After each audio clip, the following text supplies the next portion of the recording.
ಯಾವುದೇ ಸಂದರ್ಭದಲ್ಲಿ ನಿಮಗೆ ಸೀನು ಬಂದರೂ ಕೂಡ ದಯವಿಟ್ಟು ಕರವಸ್ತ್ರವನ್ನು ಬಾಯಿಗೆ ಅಡ್ಡಲಾಗಿ ಇಟ್ಟು ಸೀನುವುದು ಒಳ್ಳೆಯದು. ಇದು ನಮ್ಮ ಆರೋಗ್ಯಕ್ಕೂ ಒಳ್ಳೆಯದು, ಸುತ್ತಲಿನವರ ಆರೋಗ್ಯಕ್ಕೂ ಒಳ್ಳೆಯದು. ಇನ್ನೊಂದು ಮಾತು ನೆನಪಿಡಿ, ಸೀನು ಬರೋದು ಸ್ವಾಭಾವಿಕ ಪ್ರಕ್ರಿಯೆ.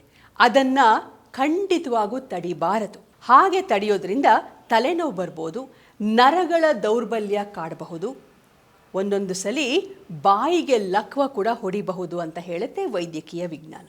ಒಟ್ಟಿನಲ್ಲಿ ಶುಭವೋ ಅಶುಭವೋ ಸೀನುವಾಗ ಮಾತ್ರ ದಯವಿಟ್ಟು ಕರವಸ್ತ್ರವನ್ನು ಬಾಯಿಗೆ ಅಡ್ಡಲಾಗಿ ಇಟ್ಟು ಸೀನುವುದನ್ನು ರೂಢಿಸಿಕೊಳ್ಳಿ.